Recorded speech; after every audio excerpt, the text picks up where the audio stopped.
Assalamualaikum viewers, I hope you are doing good. Here is lecture number 6 and these are the last kinds of pronoun. Here is reflexive pronoun. Reflexive pronoun होते कौन कौन से हैं? Myself, yourself, themselves, ourselves, himself and herself. यहाँ पर possessive pronoun के साथ जैसे सेल्फ का इस्तेमाल है, ourselves और themselves इसीलिए है क्योंकि ये प्लूरल प्रोनाउन है। रिफ्लेक्सिव प्रोनाउन को सिंपली समझने के लिए एक बात नोट कर लें कि रिफ्लेक्सिव प्रोनाउन जो है वो हम सब्जेक्ट को सेंटेंस में सब्जेक्ट को हाईलाइट करते हैं कि ये काम सब्जेक्ट ने किया है। जैसे she cut down here herself, उसने अपने बाल खुद काटे। दे अरेंज्ड मीटिंग बाय देमसेल्व्स, उन्होंने मीटिंग खुद अरेंज की। शी इन्वाइटेड मी हरसेल्फ, उसने मुझे खुद इन्वाइट किया। तो यहाँ पर जो है वो सब्जेक्ट को हाईलाइट किया जा रहा है, इसलिए यहाँ पर रिफ्लेक्सिव प्रोनाउन का यूज़ हुआ है। एक और बात याद रखें रिफ्लेक्सिव प्रोनाउन में कि जो हम सब्जेक्टिव प्रोनाउन यूज़ करते हैं, रिफ्लेक्सिव प्रोनाउन भी उसका ही आता है। जैसे कि यहाँ पर लास्ट वाला सेंटेंस देखें, she cooked food by herself.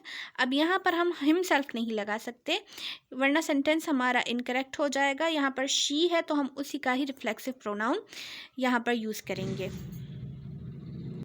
Let's move on. Last kind है WH वर्ड्स, जिसको हम इंटेरोगेटिव प्रोनाउन भी कहते हैं और WH वर्ड्स भी कहते हैं। ये WH से ही शुरू होते हैं इसलिए इनको WH वर्ड्स कहते हैं। जैसे व्हाट, हु, हुम, हुज, विच और वेयर। हुम और हुज के नीचे मैंने ब्रैकेट बनाया है।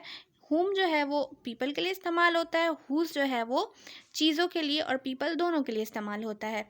एग्जाम्पल्स के थ्रू आपको इजीली समझ आएगा। व्हाट इज़ इट, ये क्या है। वेयर इज़ शी गोइंग, वो कहाँ जा रही है। विच इज़ द बेस्ट, कौन सा जो है वो बेस्ट है।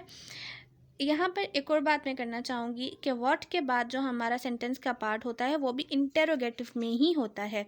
अगर हम सेंटेंस तरह बनाते हैं कि व्हाट इट इज़, तो ये सेंटेंस ग्रामेटिकली रॉन्ग है क्योंकि हमने व्हाट के आगे इंटेरोगेटिव स्ट्रक्चर को यूज़ नहीं किया।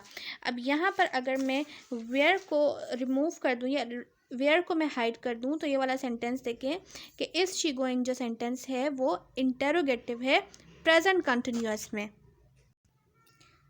तो हमें जो WH के बाद जो सेंटेंस स्ट्रक्चर यूज़ करना है वो तमाम का तमाम जो है वो इंटेरोगेटिव स्ट्रक्चर में ही रहेगा। इंटेरोगेटिव स्ट्रक्चर में हमारे पास हेल्पिंग वर्ब पहले आते हैं और बाकी सेंटेंस का स्ट्रक्चर बाद में आता है, सेम ही रहता है यानी अफर्मेटिव। सबसे पहले हम क्या कर लेते हैं कि हेल्पिंग वर्ब को पहले ले आते हैं।